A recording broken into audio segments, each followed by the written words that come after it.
Hi, this is Jennifer from Burr Oak Studio. Let's talk about the anatomy of a head pin. You can make earrings, you can make fabulous necklaces of any variety, pendants or full collars. Head pins are, they fall into the family of jewelry findings, which are all the bits and bobs needed to actually make jewelry, hold things together. This is a flathead head pin. This one's 2 inches long. They come in lots of varieties. This one just has flattened metal on the very end of it. Head pins. Here's an empty one. Here's one with knitting needles and spacer beads. Here's one with just glass beads and some spacers. And here's one with knitting needles, spacers, and some accent beads. Notice that at the top of these, there is a little loop. And this, I don't have a tight enough loop on here. This one's trying to sneak back out again. And this one actually has a jump ring already attached to the loop. And that's great for foundation for making a necklace or a pair of earrings. Okay, so how do you get everything on here that you would like to be on here to make whatever it is you want to make, necklaces, earrings, whatever. So first off, you have to look at the diameter of what it is you want to get on there. If I put a piece of knitting needle on here, the diameter of this piece of knitting needle, I think this is a size 10, it's just going to pass right over, right? There's nothing to keep it on there. So I could start with something like a glass seed bead, putting that on there. And then because of the diameter of this knitting needle, if I put it on, it's going to pass right over again. Like so. So we need to put something else on there to lock it on. So let's start with, how about a rondelle? One of the spacer beads. It's got this cool sort of spaceship shape to it.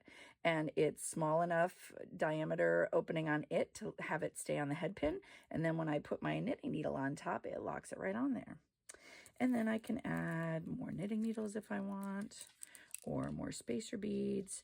And once you've got some things on there, you want to kind of lock the elements into place on the head pin. So I'm going to put another rondelle on the top there too. So cool, just two-tone.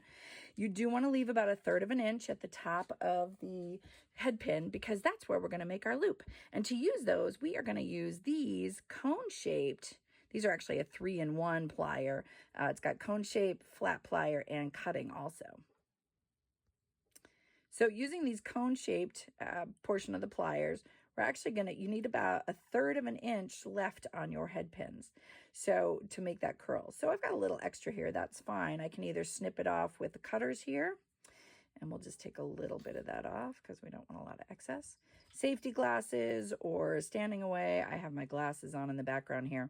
Depending on the material of this bead, that will inform where you're going to make your curve. Because this is metal, I'm not so worried about it. But if it were ceramic or glass or crystal, I don't want to be too close to it. And I would go, if it were something other than metal, I would go about the length or the width of the tips of the pliers up from it just to leave a little extra room. And I'll just keep going because I'll show you. It's going to be a 90-degree bend. See how that's bent over 90 degrees now?